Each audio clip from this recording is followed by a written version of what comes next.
شب آروم و خنکی بود. یه آقای خسته و مست میره روی چمنای پارک دراز میکشه. میخواسته کم استراحت کنه، برای همین چشماشو کمی میبنده. اما نمیدونست که یه سایه‌ای توی تاریکی کمین کرده.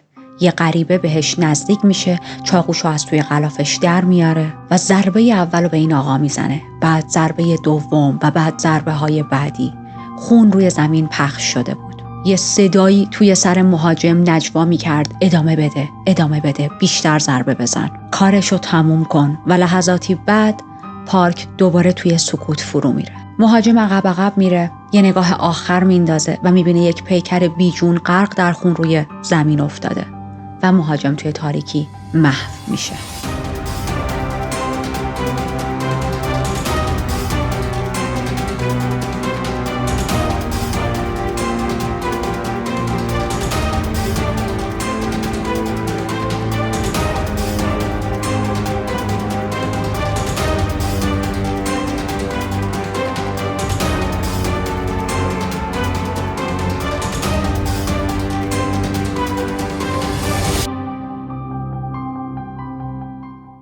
من ریتا هستم و توی این چنل وارد دنیای جنایی میشیم، جایی که حقیقت عجیب تر از خیاله و مرز بین خوب و بد محو میشه. اگر به داستان‌های هیجان انگیز و جنایی علاقه دارید، میتونید همین الان از زیر همین ویدیو دکمه سابسکرایب رو بزنید و اگر دوست داشتید زنگوله کنارش رو هم آن کنید تا وقتی من ویدیو جدید میذارم داغ بیاید و تماشاش کنید. بریم سراغ پرونده امروز که توی کلچستر اتفاق میفته. کلچستر یکی از قدیمی ترین شهرهای ثبت شده در بریتانیاه، اما این روزا شهری پر جنب و جوش و پر از زندگیه. شهری که هر گوشش تاریخ نفس میکشه، با معماری‌های حیرت انگیز، موزه‌هایی پر از داستان‌های قدیمی و خیابون‌هایی که پر از دانشجوها، گردشگرها و نزدیک به 150,000 ساکن دائمی داره.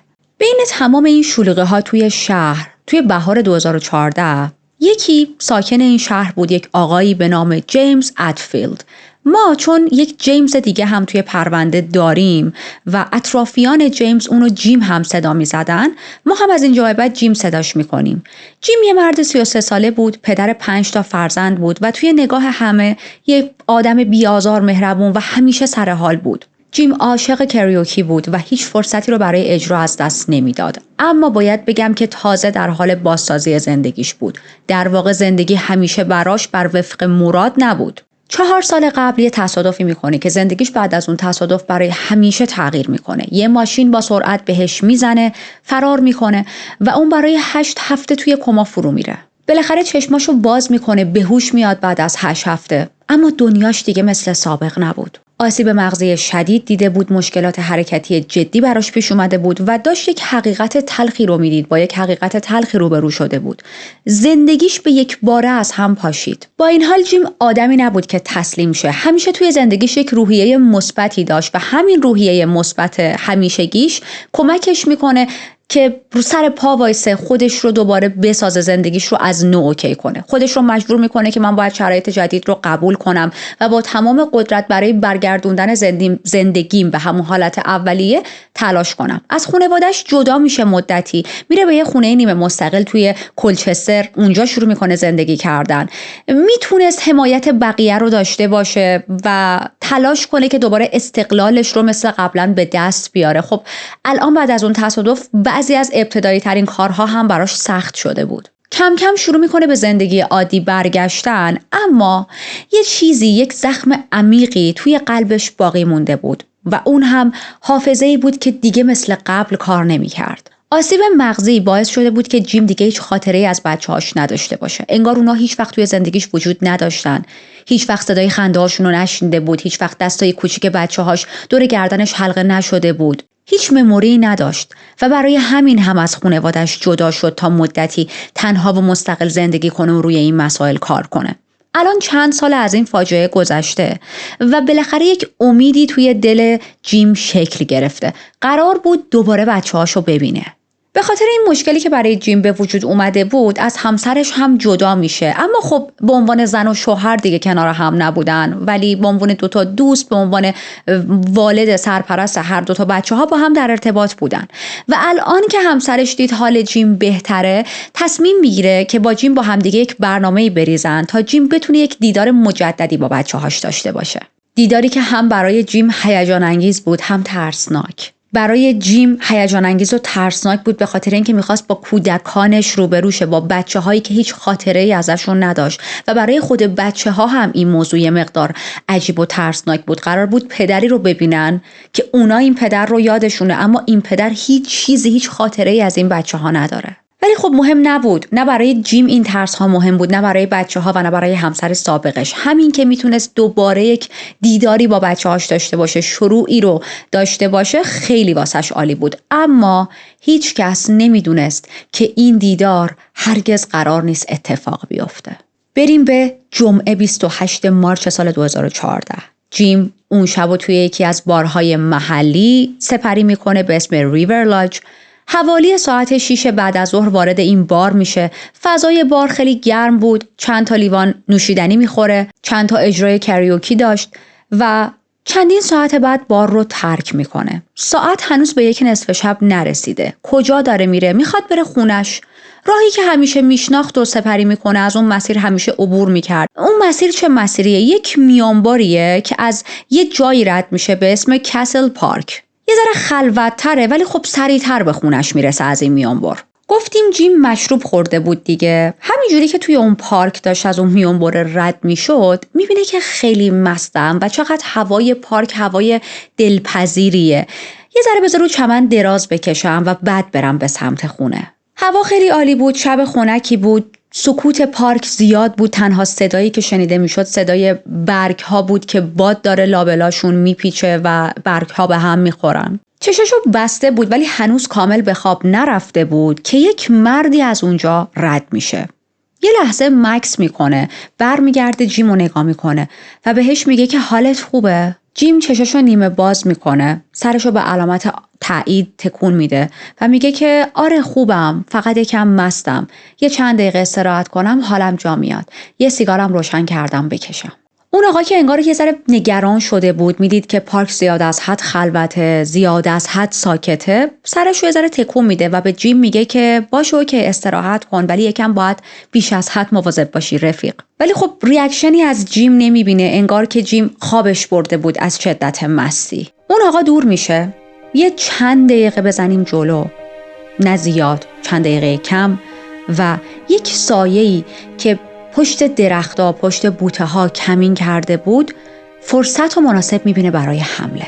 چند ساعت بعد تماس اضطراری با پلیس گرفته میشه. یکی از ساکنای محلی که داشت از اونجا رد میشد، بدن بیجون جیم رو روی چمنای پارک دیده بود، غرق در خون، بیحال و یه جورایی در تلاش و مبارزه بین مرگ و زندگی، یعنی کامل از دنیا نرفته بود، اما وضعیتش خیلی افتضاح بود. امدادگرا خیلی سریع خودشونو رسوندن، اما زخم‌هایی که جیم خورده بود شدیدتر از چیزی بود که بتونه تا بیمارستان تاب بیاره. با این حال 45 دقیقه برای زنده موندن جنگید، اما درست وقتی که به بیمارستان رسید از دنیا رفت. پلیس هایی که سر صحنه اومده بودن از چیزی که دیدن شاک شده بودن.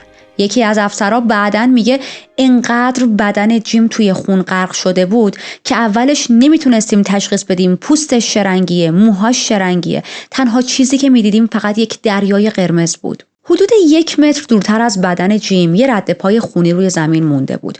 پلیسا با بررسی بیشتر متوجه شدن که چند تا رد پای دیگه هم وجود داره. انگار که قاتل یا قاتلین بعد از جنایت وحشتناک مسیرشون رو پیدا کردن و از اون مسیر فرار کردن. اینجوری بگیم بهتره. کالبوتچکافی خیلی زود واقعیت تلخی رو مشخص کرد و اونم این بود که جیم با 102 تا ضربه چاقو کشته شده بود. 102 بار. ضربه ها همه جای بدنش بودن، سر، صورت، حتی چشماش. انگار قاتل از ضربه زدن با چاقو به جیم خسته نمی شد. روی دستا و بازوهاش زخمای دفاعی بود، نشون میداد که جیم تا لحظه آخر برای زندگیش جنگیده، حتی با وجود اینکه مست بوده. پلیسا فقط یه سرنخ داشتن، همون مردی که ساعت 1 نصف شب با جیم صحبت کرده بود. میرن سراغش، باهاش بازجویی میکنن، اما میفهمن که نه، این آدم قاتل نیست و هیچ ارتباطی هم با قتل نداره. پس یعنی که قتل باید بین ساعت 1 شب تا 5:45 صبح اتفاق افتاده باشه. یه بازه زمانی چند ساعته توی یه پارک تاریک پر از درخت و بوته. پیدا کردن قاتل به هیچ وجه کار آسونی نبود. پلیس خیلی زود رفت سراغ دوربینای همون باری که جیم داخلش مشروب خورده بود و چند ساعت رو گذرونده بود. در واقع همون بار محلی که جیم آخرین بار توش دیده شده بود.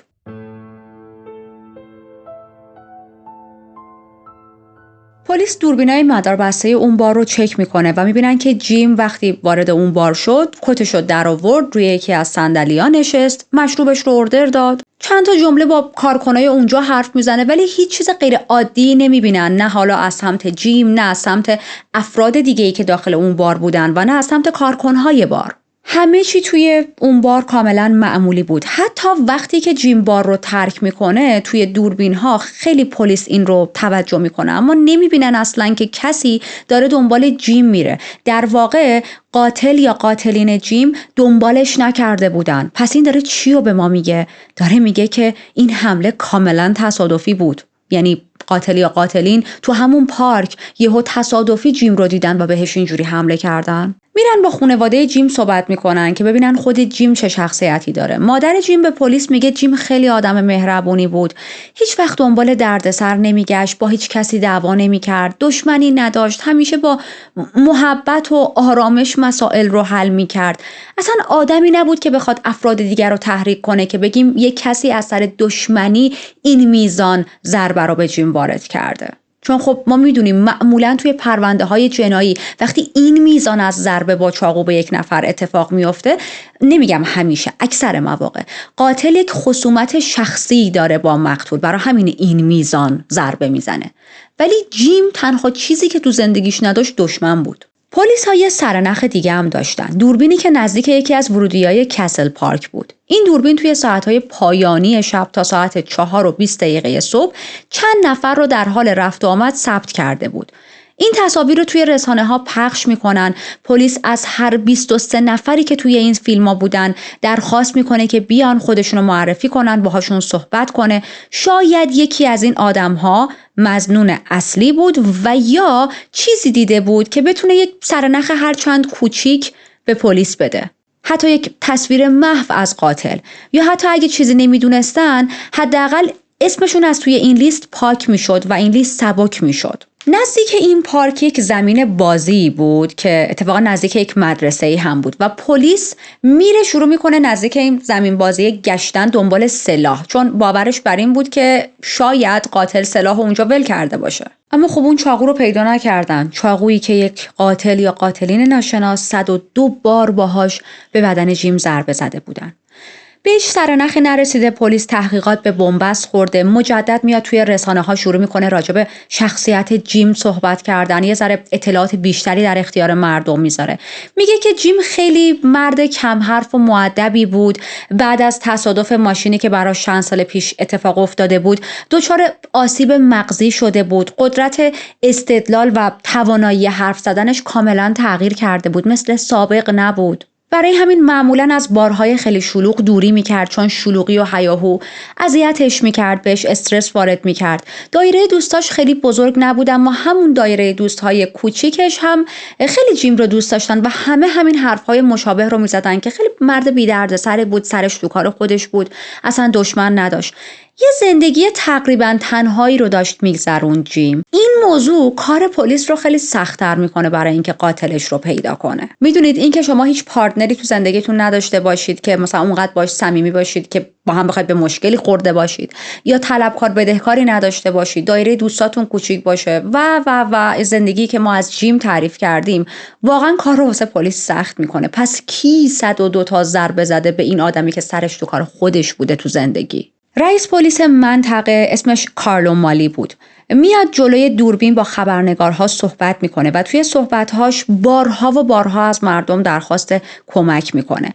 میگه که هیچ انگیزه مشخصی برای قاتل جیم وجود نداره. از هر کسی که چیزی میدونه خواهش میکنیم که بیاد و به ما این اطلاعات رو بده. کسل پارک توی تمام ساعات شبانه روز مورد استفاده مردم قرار میگیره.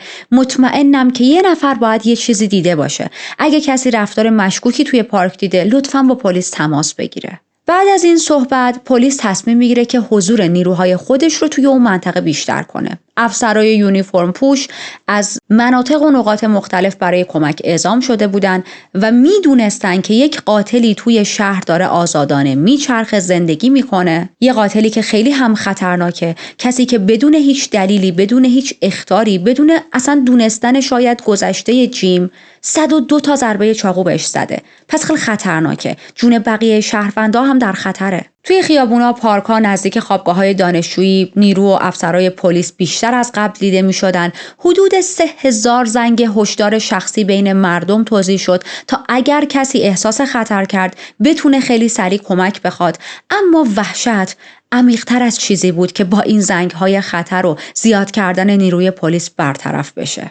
همه از خودشون میپرسیدن که کی این کارو کرده؟ چرا آخه جیمی که زندگی بسیار بی‌حاشیه‌ای داشت؟ چرا 102 تا ضربه چاقو؟ آیا ممکنه دوباره این قتل اتفاق بیفته؟ آیا ممکنه قاتل جون یک نفر دیگه ای رو بگیره؟ پرونده جیم جزو پرونده هایی بود که خب گفتیم خیلی سریع توی رسانه ها پخش شد و خیلی توجه همه رو به خودش جلب کرد.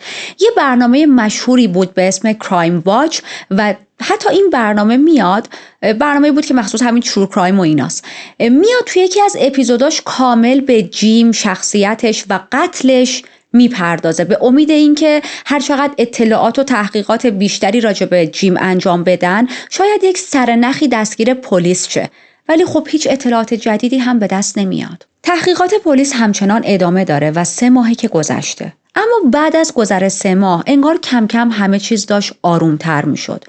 مردم ترسشون کمتر میشه، دوباره شبا بیرون میرفتن، دیگه از پارک‌ها نمیترسیدن. اون حس ناامنی که توی شهر احساس میکردن از یادشون رفته بود، کمرنگ شده بود. ولی قاتل هنوز اون بیرونه و قرار نبود این اولین و آخرین قتلش باشه. 3 ماه بعد یه جسد دیگه با همون خشونت و همون کابوس رو دست پلیس میمونه. بریم به سه‌شنبه 17 جون 2014 و با نهید ایلمنا آشنا شیم. نهید یک زن 31 ساله‌ای بود. متاسفانه از نهید هیچ عکسی توی رسانه ها وجود نداره و این خیلی غمناکه. اما خب من هیچ عکسی نتونستم پیدا کنم. تقریبا چند روز داشتم ریسرچ میکردم، هیچ عکسی موجود نبود. نهید یک زن 31 ساله‌ای بود. برای دکترا توی دانشگاه داشت درس میخوند. یه روز صبح زود وسایلش رو جمع میکنه، از خوابگاه دانشجویی میخواست به سمت دانشگاه بره.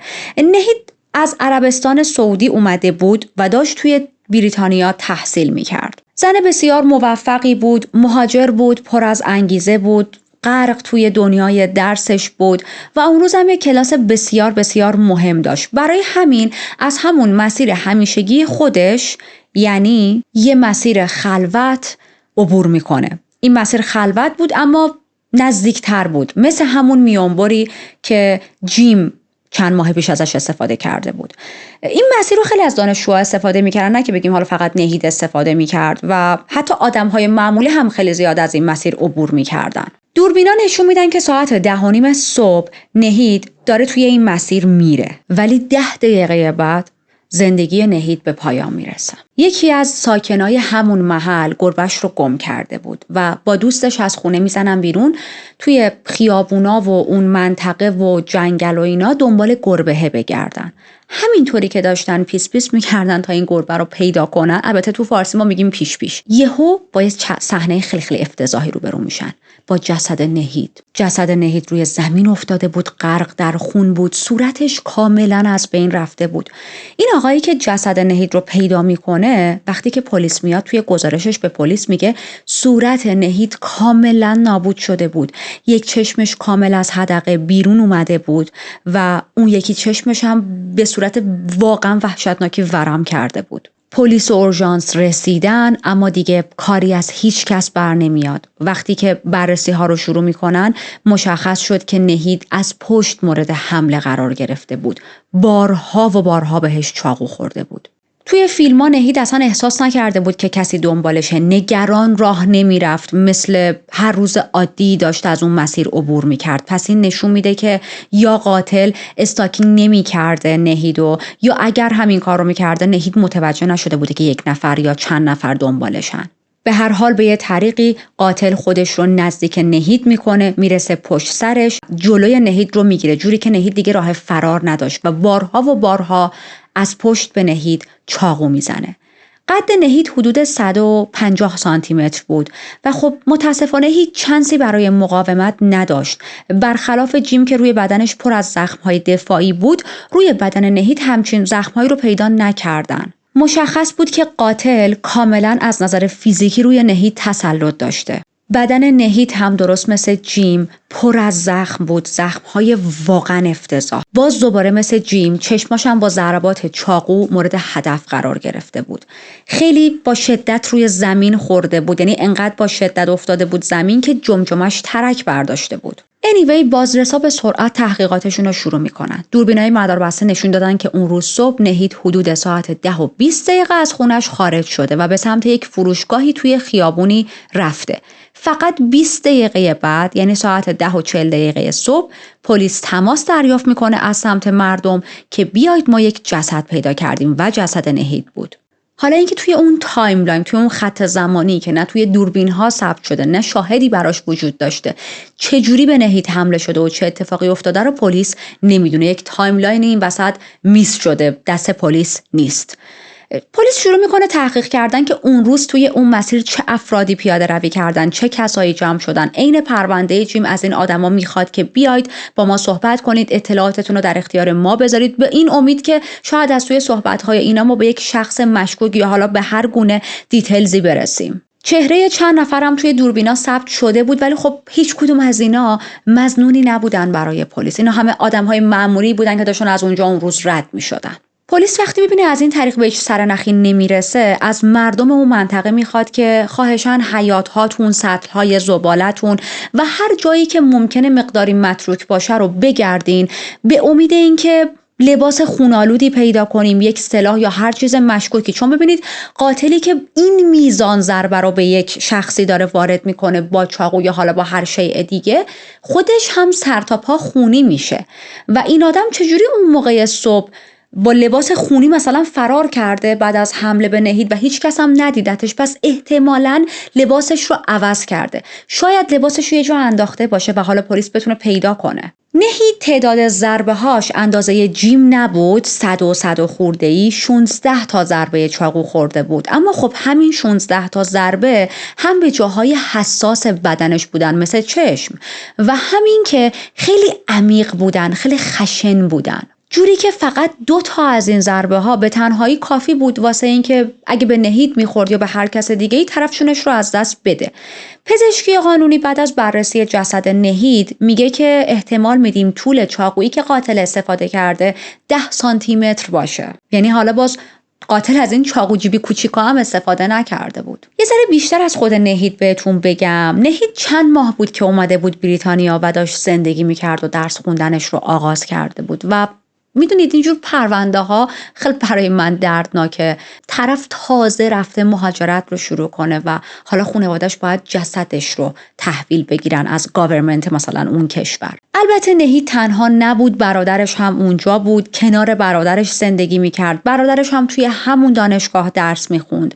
نهید خیلی علاقه داشت به یادگیری زبان انگلیسی. تلاش داشت در کنار حالا دکترایی که داره توش تحصیل میکنه انگلیسیش رو هم خیلی قوی کنه. از نظر تحصیلی توی دانشگاه هم جزو دانشجوهای بسیار سخت کوش بود. شخصیت خیلی آرومی داشت. خیلی زن وظیفه شناسی بود. آن تایم سر کلاساش حاضر میشد. هر روز مسیر دانشگاهش رو عادت داشت با برادرش بره، به جز روزهای سه‌شنبه. برادرش روزهای سه‌شنبه یک کلاسی داشت که تایمش با تایمی که بخوان با هم خونه بزنن بیرون یکی نبود، اصلا مسیرش هم فرق داشت. واسه همین روزهای سه‌شنبه نهید خودش میرفت به دانشگاه و از همون مسیر خلوت رد میشد و اون روز هم سه‌شنبه بود که به قتل میرسه دیگه. برادرش بعدها میگه من نمیتونم این موضوع رو هضم کنم، درک کنم و یک عذاب وجدانی اومده سمت من که کاش اون سه‌شنبه اول نهید رو میرسوندم دانشگاه و بعد میرفتم کلاس خودم، هرچند که دیر به کلاس میرسیدم. میگه که بعد از مرگ نهید همه خانواده‌مون توی عربستان از قصه نابود شدن، زندگیمون به معنای واقعی از هم پاشیده. برای نهید مراسم خاکسپاری انجام میدن، یک خاکسپاری خیلی باشکوهی. صدها نفر برای خدافظی کردن با این زن جوان که واقعا بیرحمانه به عنوان یک غریب توی این کشور به قتل رسیده اومده بودن، جمع شده بودن تا بتونن مقداری یادش رو زنده نگه دارن.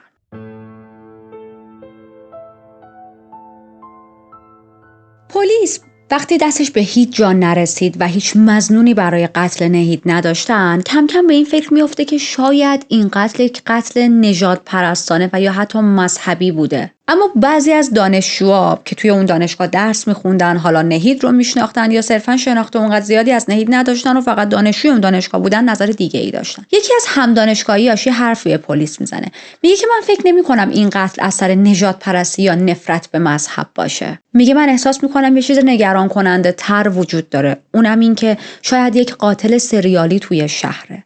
ببینید تا اینجا پلیس دقیقاً این دوتا قتل رو به هم ربط نداده، اما متوجه یه سری الگوهای شبیه شده و حالا اینجا این دانشجو داره این حرف رو به پلیس میزنه. میگه که شاید قربانی‌های این قاتل آدم‌هایی بودن به صورت کاملا تصادفی، فقط توی موقعیت اشتباه، لوکیشن اشتباه. اگر ما قتل جیم رو کنار قتل نهید بذاریم، متوجه میشیم که این دوتا قتل نژاد پرستی و این داستانا نبوده. این فرد رندوم داره قربانیاشو انتخاب میکنه. حالا میتونه یک باند خطرناک باشه، میتونه یک قاتل سریالی باشه یا یک سایکوپت روانی که داره واسه خودش توی شهر میچرخه.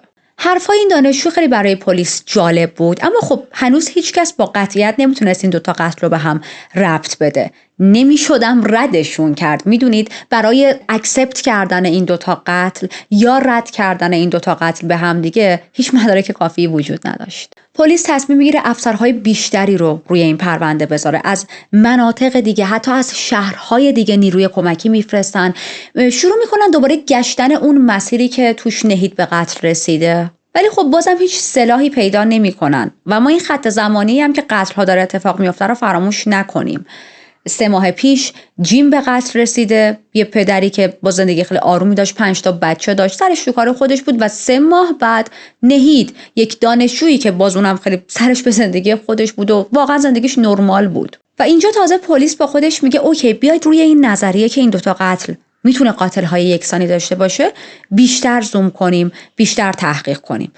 پلیس میگه بین این دوتا قتل شباهت‌های زیادی وجود داره. هر دوتا قتل توی فضای باز انجام شدن، جاهایی که بسیار پرت بودن و آدم‌ها کمتر از این لوکیشن‌ها استفاده می‌کنن، جاهایی که دوربین مداربسته وجود نداره تا دقیق اون اتفاق رو ثبت کنه و از همه مهمتر هر دو قربانی با یک چاقوی یکسان به قتل رسیدن. خب این یعنی احتمال اینکه یک قاتل زنجیره‌ای توی شهر آزادانه داره میچرخه خیلی قوی‌تر از همیشه است. از اون طرف نمیخواستن این موضوع رو پابلیک کنن که مردم بترسن، مردم پنیک کنن، چون واقعا هیچ مدرک قطعی هنوز پیدا نکرده بودن که این دوتا قتل و کار یک نفره و همه این چیزایی که داریم میگیم فرضیه است. اما بعد از قتل نهید همه ترسیده بودن. یکی از ساکنای شهر توی یک مصاحبه با یه خبرنگاری میگه با این قتل جدیدی که اتفاق افتاد، یعنی قتل نهید، دیگه فرقی نمیکنه چه ساعتی از روز بیرون باشی، کجا باشی،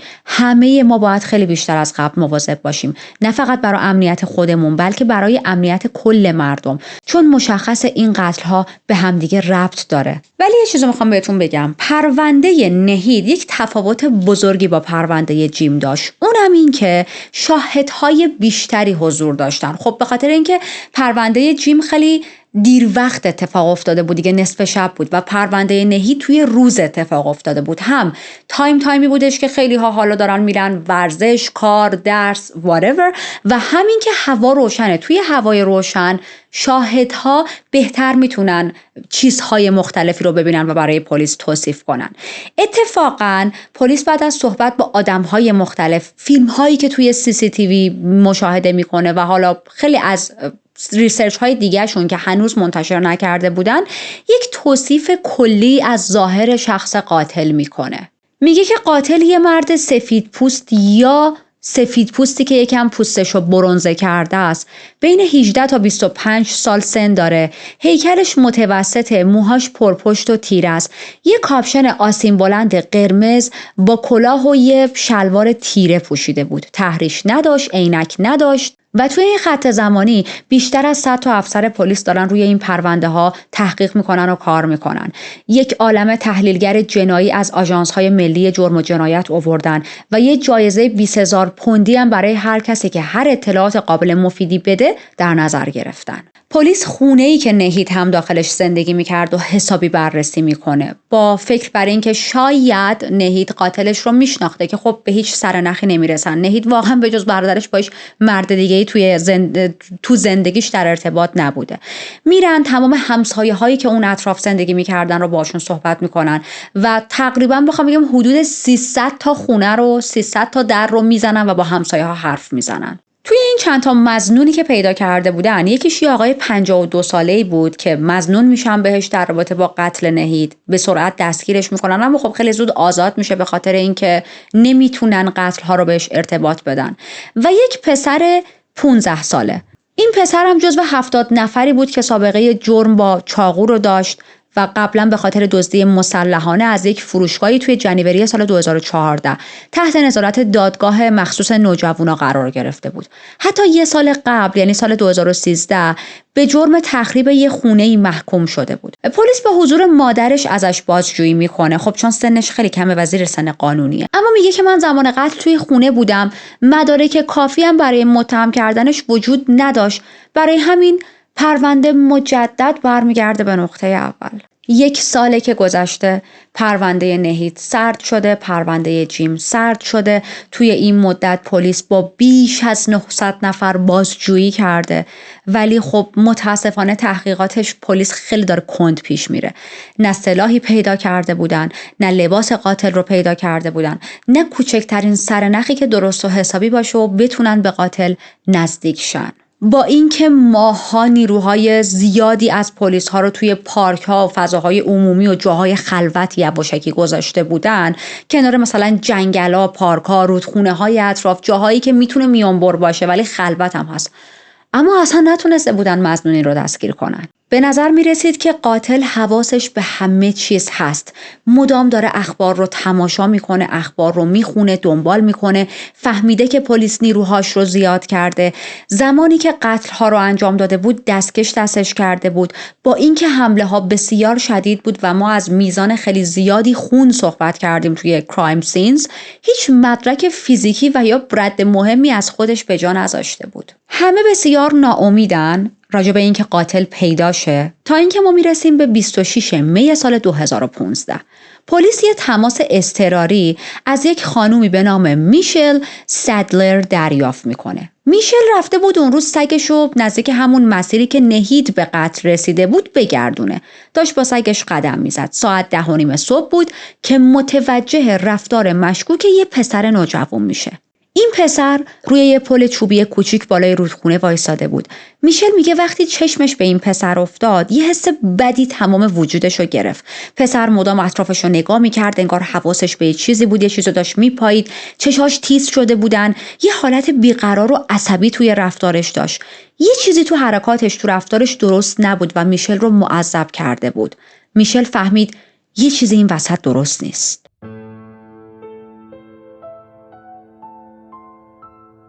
میشل یه حس ترس شدید توی وجودش حس کرد و هرچی بیشتر به این پسر نگاه میکرد بیشتر دچار وحشت میشد.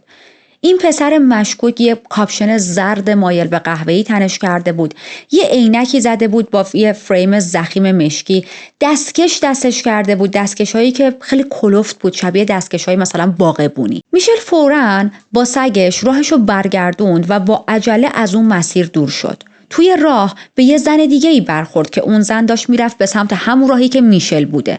این موضوع رو به اون زنه میگه. با هم تصمیم گرفتن که برگردن، دوتایی برن ببینن پسر هنوز اونجاست یا نه.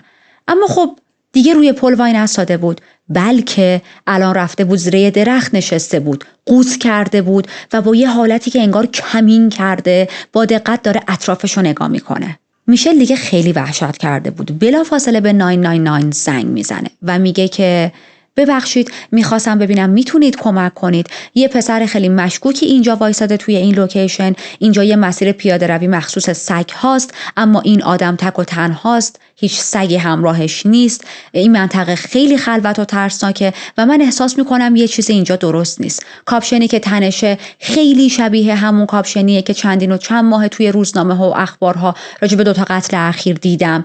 دقیقاً هم این همون مسیریه که پارسال قتل توش اتفاق افتاده. نمیدونم، شاید من دارم اشتباه میکنم، ولی یه چیزی اینجا درست نیست. از اونجایی که این 2 پرونده اخیر جزو اولویت‌های پلیس بود، بعد از دریافت این تماس فقط 10 دقیقه بعد در واقع یک مأموری که همون اطراف داشت گشت میزد رو میفرستن تا بره سمت این پسر و یک چکینگی بکنه ببینه داستان چیه. میره سمت اون پسر، میرسه پیشش، بهش میگه که حالت خوبه یا نه؟ اون پسر میگه آره من خوبم. میگه خب اینجا چی کار میکنی؟ میگه اومدم یه ذره قدم بزنم تا حال و هوام عوض شه، یه ذره ذهنم رو آروم کنم، چون که امروز کلا حس خوبی نداشتم. اما یه چیزی به نظر اون مأمور پلیس عجیب بود. اونم این که توی این هوای به این گرمی تو برای چی کاپشن به این کلفتی و دستکش‌های به این ضخیمی دستت کردی و تنت کردی؟ پلیس بهش میگه چیزی همراهت داری که به ما بخوای بگی؟ خب اولش میگه نه. بهش میگن یعنی ما الان بگردیمت هیچ سلاحی یا چیزی که بتونه مهم باشه همراهت نداری؟ و اونجا این پسر میگه که چرا یه چاقوی تاشوی بزرگ همراهمه و همون لحظه بازداشتش میکنن. حالا این پسر کیه؟ اسمش جیمز فیرویدر، همون پسر 15 ساله‌ای که یه بار باهاش بازجویی کرده بودن در حضور مادرش، گفته بود من خونه‌ام. پسر نوجوانی که فقط 2 هفته بعد از قتل نهید باهاش بازجویی شده بود، ولی خب پلیس بدون اینکه بفهمه چه کسی رو جلوی روی خودش داره رهاش کرده بود و رفته بود. پلیس فکر میکرد که فقط یک نوجوان مشکوک رو به جرم حمل چاقو دستگیر کرده، اما وقتی میبرنش به پلیس استیشن و بازجویی ها باهاش شروع میشه، چیزی که جیمز میگه پلیس رو توی شاک فرو میبره. در واقع جیمز به چیزهایی بیش از تصور پلیس اعتراف میکنه. جیمز قاتل جیم و نهید بود. توی بازجویی‌ها خیلی آروم و راحت در مورد صداهایی که توی سرش میشنید صحبت کرد. میگفت این صداها به من میگفتن باید آدم بکشم. تلفن‌های همراه جیمز رو بررسی میکنن، میفهمن که عاشق مطالعه راجع به قاتل‌های سریالی بوده. توی گوشیش یک عالمه عکس از قاتل‌های معروف مثلا تد باندی و این قاتل‌های سریالی در واقع ذخیره کرده بود. بهش میگن تو چرا انقدر دیتیلز و اطلاعات و عکس از قاتل‌های سریالی توی گوشیت سیو کردی؟ میگه که خوندن داستانای این قاتلا برای من خیلی هیجان انگیزه و همچنین تحریک کننده است. خودش اعتراف میکنه، میگه من زمان خیلی زیادی، مدت‌های خیلی زیادی رو صرف تحقیق راجع به قاتل‌های سریالی میکنم. حتی توی سرچ هیستریش چیز خیلی عجیب دیگه‌ای پیدا میکنن. جیمز چند وقت پیش اسم یک مردی رو گوگل کرده بود که این مرد کی بود؟ یک آقایی بود که چندین آقای میان سال دیگر رو کشته بود و تونسته بود با ادعای این که من مشکل روانی دارم، من بیمار روانیم، محکومیت خیلی کمتری بگیره. این داره به پلیس چی میگه؟ این آدم در حال برنامه ریزی بوده برای لحظه دستگیریش. پیش بینی کرده بوده که شاید من یه روزی دستگیر شم، شاید گیر بیفتم و اگر گیر افتادم چجوری از مجازات فرار کنم. شروع میکنه تعریف کردن که چطوری اصلا یه سری اتفاق افتاد. میگه که 28 مارس سال 2014 پدر و مادرم گرفتن خوابیدن و وقتی خوابیدن صداها توی سرم بلند و بلند و بلندتر شدن و من مجبور شدم برم یه چاقوی بزرگ بردارم، دستکشامو دستم کردم، از پنجره طبقه بالا که توی خونه بود یواشکی فرار کردم و فقط یک هدف داشتم، کشتن یه نفر. حالا برای چی توی بازجویی‌های اول 100% پلیس مطمئن شده بود که جیمز واقعا قاتلشون نیست؟ چون گفتیم در حضور مادرش باش بازجویی کرده بودن و مادرش هم 100% مطمئن بود که بچه من خونه بوده و خوابیده و دروغ هم نگفته، چون جیمز یواشکی فرار کرده بود. اصلا اون شب خانواده‌اش هیچ ایده‌ای نداشتن که جیمز فرار کرده از خونه. میگه شروع کردم توی شهر چرخیدن، رسیدم به کسل پارک. تقریبا این کسل پارک 1 مایل دورتر از خونه خودشونه. میگه چشم به جیمز خورد که جیم ما صداش میکردیم، یادم رفت. چشم به جیم خورد، چون این جیمز اونم جیمز دیگه که بهتون گفتم جیم صداش میکنیم. دیدم که یه مردی بی حرکت روی چمنا دراز کشیده افتاده و پیش خودم یه لحظه فکر کردم که اوکی میتونه آدم مناسبی باشه برای اهداف من. اول فکر کردم از حال رفته، بعد که ذره بیشتر بهش دقت کردم دیدم نه، این آدم هوشیاره ولی چشماشو بسته و از دم و بازدمش فهمیدم که زنده هم هست. میگه من یه مأموریت از طرف شیطان داشتم و باید اجراش میکردم. صداها توی سرم مدام میگفتن تو باید یه قربانی بدی، این تنها راهه، تو باید این کارو بکنی، ما منتظر توییم. و خب جیمم جلوی چشم من بود. همونجا روی چمنا در حالی که دراز کشیده بود بی حرکت رفتم که بهش حمله کنم و صداها مدام از من میخواستن که دست به کار شم و بهش ضربه بزنم. صداها یه سره میگفتن اینه خودشه، همینو بکش، همین آدمو بکش. منم رفتم بالا سرش وایسادم و اولین ضربه رو بهش وارد کردم با چاقو. چند بار دیگه ضربه دوم، ضربه سوم، ضربه دهم و همینطور که داشتم این کار رو میکردم صداها توی سرم بلند میخندیدن و میگفتن بیشتر بیشتر بیشتر ضربه بزن و اینجوری شد که من 102 تا ضربه به جیم وارد کردم. جیمز میگه من اصلا خودم نفهمیدم اون شب دارم چند تا ضربه به جیم میزنم. یک خشم خیلی شدید، یک خشم غیر قابل کنترل اومده بود سراغم و زمانی به خودم اومدم که صدای خرخر جیم رو میشنیدم. اینقدر که ضربه خورده بود از شدت خونریزی داشت خرخر میکرد و تازه اونجا فهمیدم که من دارم به این آدم ضربه میزنم با چاقو. میگه اون لحظه فهمیدم که جیم داره میمیره. حالا اسمش که البته نمیدونست اون موقع، بعدها فهمید اسم قربانیش جیم بوده. میگه فهمیدم که جیم داره میمیره و همونجا یهو یک حاله نوری اومد و من به خودم اومدم. از ترس این که کسی بتونه من رو گیر بندازه شروع کردم به فرار کردن. پلیس بهش میگه ساعت چند رسیدی خونه؟ میگه هولوش ساعت 2:30 صبح بود. و این یعنی با توجه به این بازه زمانی که جیمز داره میده، جیم حداقل 3 ساعت برای زندگیش جنگیده، 3 ساعت زنده بوده، غرق توی خون خودش، ضربه های شدیدی که خورده بود با اون همه جراحات وحشتناک و 3 ساعت جهنمی رو احتمالاً گذرونده. جیمز میگه من چاقو رو فردا شستم و بردم پرتش کردم توی یک رودخونه. لباسام هم که خیلی شدیداً خونی شده بود رو توی کیسه زباله‌ای گذاشتم، با آشغالا گذاشتم جلو در خونه. ماشینی که مخصوص حمل زباله ها بود اومد و این کیسه رو با بقیه کیسه ها برد برای حالا جایی که مخصوص زباله ها هست. بهش میگن خب حالا نهید رو تعریف کن، نهید رو چرا کشتی و چه جوری کشتی؟ ماجرای قتل نهید هم توی صحبت‌های جیمز خیلی شبیه به جیم بود. میگه وقتی که نهیدو دیدم باز اون صداها توی سرم شروع شد به حرف زدن، باز صداها اومدن هی بهم میگفتن باید یکی رو بکشی و خب اینجوری شد که من بیشتر و بیشتر به نهید نزدیک شدم. هر چقدر بیشتر بهش نزدیک میشدم صداها قوی تر میشدن و منو بیشتر مجبور میکردن، تایید میکردن که آره باید این کار رو بکنی. اینقدر به نهید نزدیک شدم که دستمو گذاشتم روی شونش که نهید برگرده. به محض اینکه برگشت عینکشو با دستم انداختم و چاقو رو فرو کردم تو چشش. یعنی داره میگه من مخصوصاً دستمو گذاشتم روشونش که برگرده و من اولین ضربه رو توی چشش فرو کنم.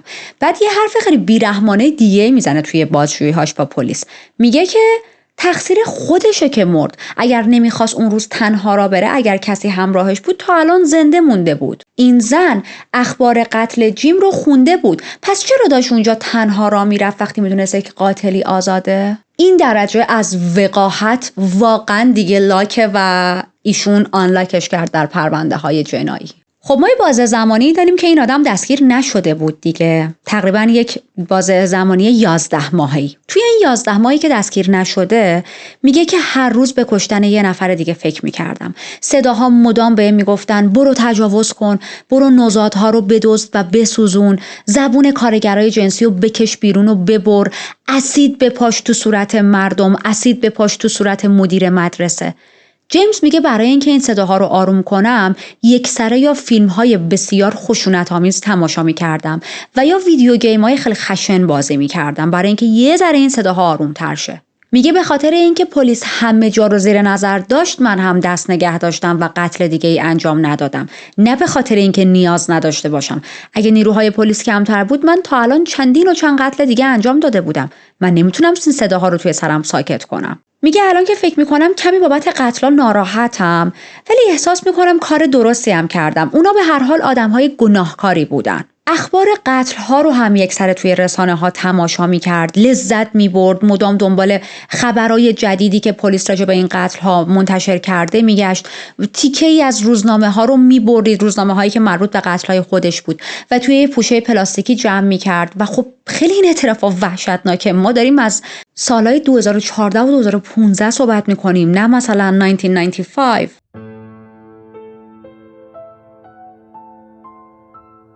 جیمز فیرویدر رو دستگیر میکنن به اتهام قتل. خب سنش کمه دیگه، زیر سن قانونی 15-16 ساله است. برای همین سن کمش در ابتدای دادگاهاش اسمش رو منتشر نکردن و حالا الان ما ازش اسم داریم. تا زمانی که دادگاهش میخواد شروع شه میبرن توی یک بیمارستان امنیتی نگهش میدارن، شروع میکنن ازش ارزیابی‌های روانپزشکی انجام دادن که ببینن اصلا این آدم از نظر منتال هلت چطوریه. خود جیمز و وکلاش ادعا می‌کردن که این آدم دچار روانپریشی شده و به خاطر اینکه اصلا اعصاب و روان درست حسابی نداره این قتل‌ها رو انجام داده. جیمز میگه که من اصلا کنترل ذهن و بدن خودم رو نداشتم، یه سری صدا یک سر تو سرم بود، اختیار من رو این صداها ازم گرفته بودن و باعث شده بودن که من این کارها رو بکنم. کنترل رفتار من دست خودم نبود. و چه صداهای باهوشی، صداهای هوشمندانه AI انگار میاد سراغ این قاتلا. مثلا صدای بهشون میگه که ببین کاپشن بپوش، دستکش دستت کن، اینجوری کن اونجوری کن، ردی ازت به جا نمونه. چرا این صداها تو زندگی عادی سراغ ما نمیاد مثلا 4 تا چیز اسمارت بهمون بگه؟ میدونید در واقع تمام تلاش جیمز و وکلاش این بود که بگه درسته من این قتل ها رو انجام دادم، اما قتل عمد نبوده، قتل از قبل برنامه ریزی شده نبوده.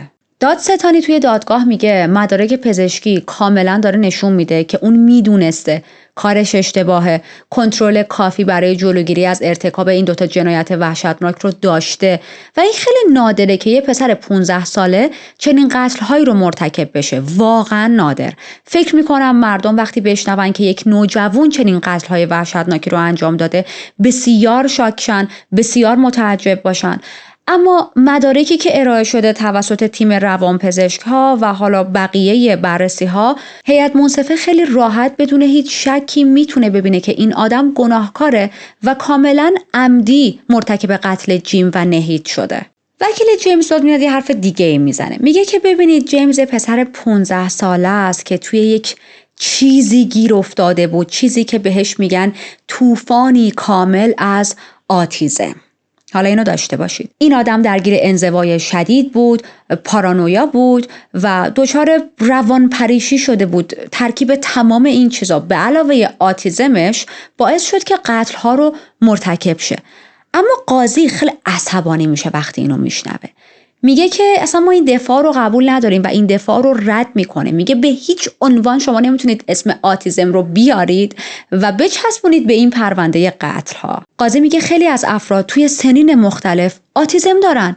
این که بگیم آتیزم کسی رو باعث و بانی این شده که یک خشونت به این وحشتناکی اتفاق بیفته، بی‌عدالتی محض.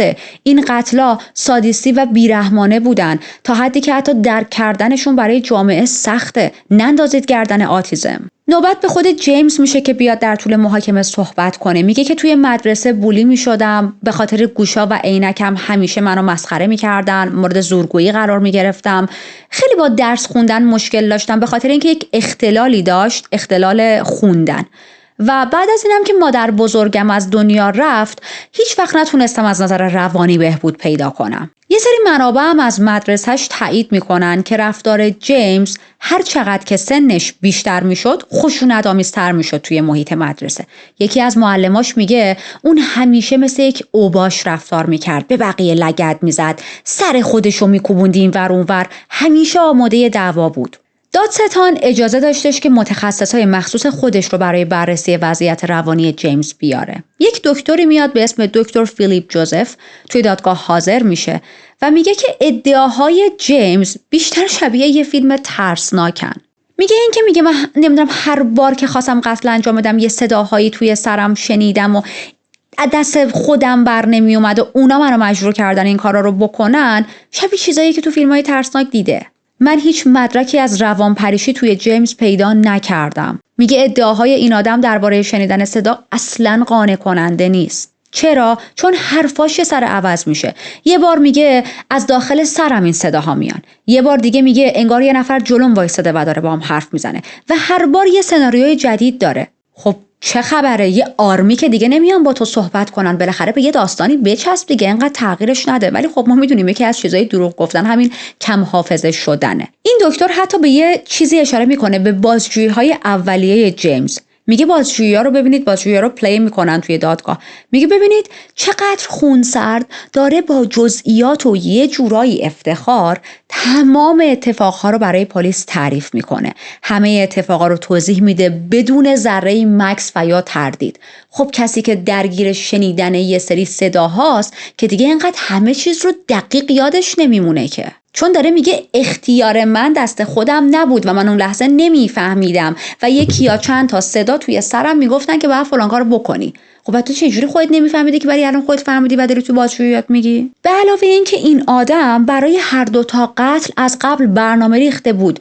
میدونست که باید یک کاپشن کلفت بپوشه، کاپشن قرمز تنش کنه که وقتی مثلا توی حال حمله اول خون میخواد بهش بپاشه، توی تاریکی شب خون دیده نشه، چاقو باید با خودش ببره، دستکش باید دستش کنه، حواسش باشه توی منطقه‌ای بره که CCTV نباشه و هزار تا چیز دیگه. اینا همه برنامه‌ریزی از قبل، صدا نیست. یه روانپزشک دیگه توی دادگاه‌های جیمز حاضر میشه و میگه که من چند جلسه مشاوره داشتم با این آدم و این شخص یکی از وحشیانه ترین و ضد اجتماعی ترین افکاری رو داره و به من میگفت که من توی کل دوران حرفه‌ای شنیده بودم.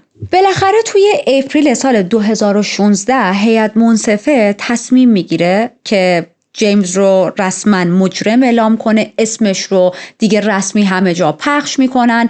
الان توی این خط زمانی جیمز 17 سالشه و به خاطر سن کمی که داره مجازات کمتری شاید بگیره، ولی دیگه حداقل 12 سال حبس رو احتمالاً بهش میدن. قاضی وقتی داشت حکم جیمز رو اعلام میکرد میگه که 2 عامل وجود داره که باید ما در نظر بگیریم راجع به این پرونده ها. اول اینکه تو از یه بیماری روانی یا ناتوانی ذهنی رنج میبری که هر چند نمیتونه مسئولیت این رفتارت رو، این قتل ها رو به طور کامل کم کنه، اما در حدی که کمی از شدت مجازاتت کم بشه. خب تا این حد قابل قبوله. تشخیص آتیزمت بعد از انتقال به بیمارستان امنیتی انجام شد، جایی که همچنان تحت درمان باید قرار بگیری. قبول دارم که آتیزمت باعث وسواس شدیدت شده و ممکنه باعث شده باشه که به قاتل‌های سریالی علاقه‌مند بشی، اما از نظر من ترکیب آتیزم و اختلال شخصیت روانپریشانه‌ای که در حالت رشد بود باعث نمیشه که مسئولیت قتل‌هایی که کردی کاهش پیدا کنه. دومین فاکتور سنته. زمان قتل اول 15 سال و 7 ماه داشتی و زمان قتل دوم 15 سال و 10 ماه. چون هنوز سنت کمه، خیلی زوده که بفهمیم اختلال شخصیت روانپریشانه تو چطور میخواد پیش بره. تو یه خانواده‌ای داری که عاشقت هستن، ازت حمایت میکنن، مادرت توی تمام جلسات دادگاه کنارت بود، امروز هم هر 2 والدینت توی دادگاه هستن، ناراحتن از کارهایی که کردی و این پرونده برای خانواده تو هم یک تراژدی خیلی بزرگه.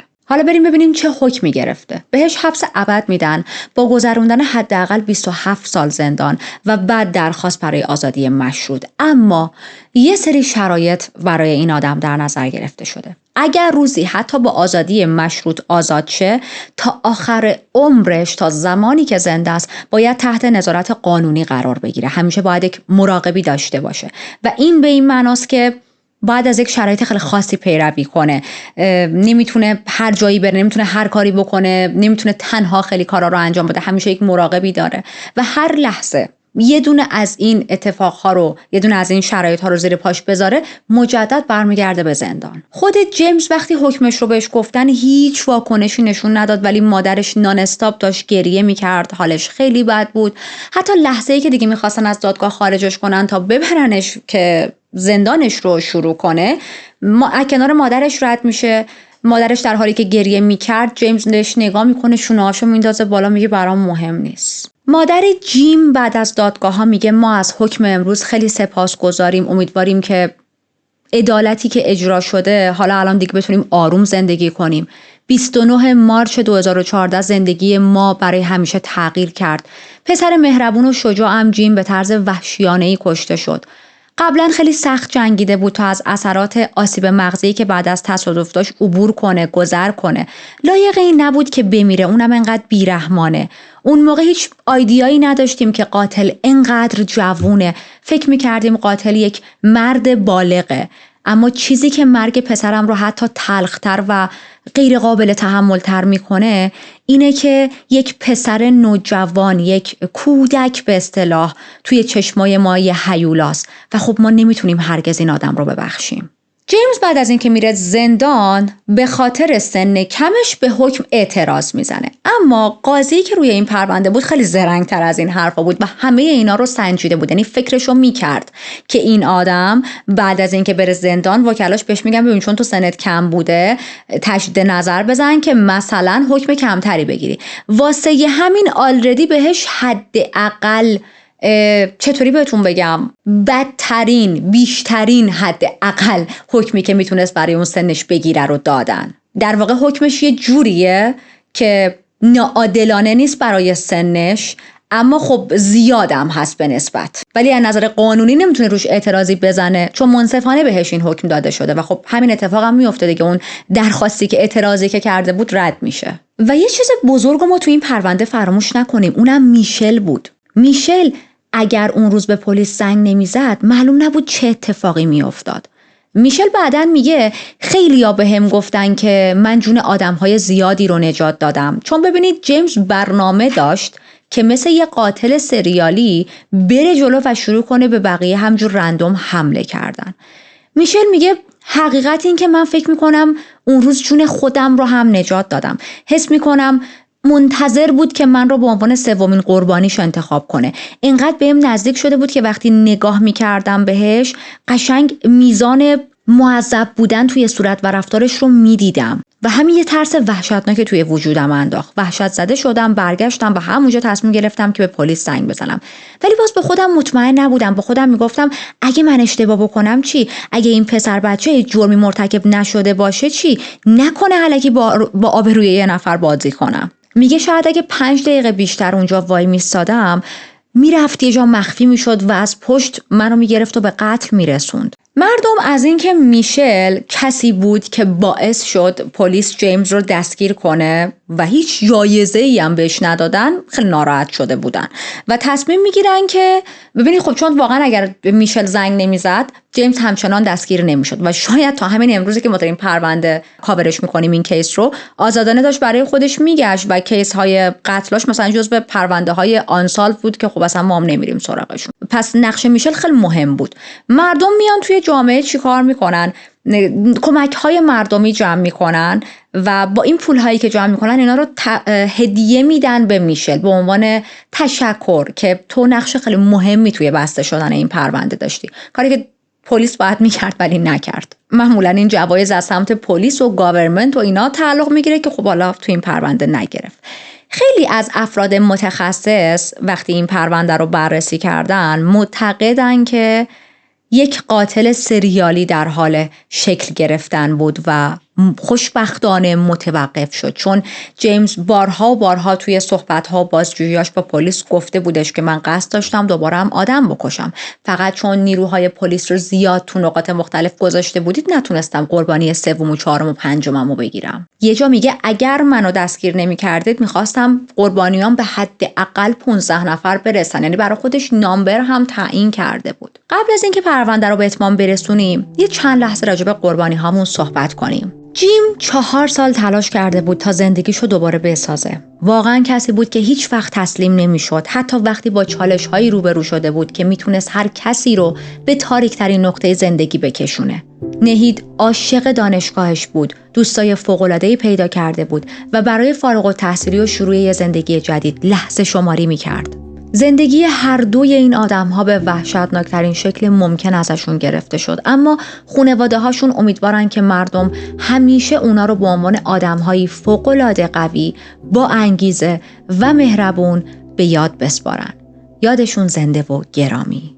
پرونده امروز هم به اتمام رسید. یه قاتل اندماغویی که 4 تا پادکست و مقاله و چیز راجع به قاتل سریالی خونده بود خیلی جوگیر شده بود و دیگه چاقو رو برداشته بود قودا بره شروع کنه آدما رو کشتن و البته از حقم نگذریم واقعا داشت تمیز جلو میرفت، یعنی خیلی حواسش بود که هیچ اثر دی ان ای از خودش به جا نذاره، خیلی حواسش بود جاهایی وایسه که با وجود این همه دوربین امنیتی چهرش ثبت نشه، شاهدی به اون صورت نبینتش. خیلی پرونده عجیبی بود و مرسی که تا اینجا با من همراه بودید. اگر که هنوز کانال رو سابسکرایب نکردید خیلی خوشحال میشم که دکمه سابسکرایب رو بزنید. بعضی وقتا ممکنه سابسکرایبتون بپره، ممکنه لایکتون بپره، پس مجدد یه دابل چک بکنید ببینید لایکی که کردید اگر اول پرونده لایک کردید تا الان هم مونده یا نه. حالا اتفاق خیلی خاصی نمیافته اگه لایکتون بپره، خستگی به تن ما میمونه، میدونید، چون واقعا دلخوشی من و تیمم کامنت های شماست، حمایت های شماست. دلمون به این چیزا خوشه دیگه توی این چنل که خستگیه رو در میبره، سنگینی کیس ها رو میشوره میبره و من انرژی دارم که بیام کیس بعدی براتون کاور کنم. مراقب خودتون باشید، به زودی با یک پرونده جنایی دیگه میام سراغتون. فعلا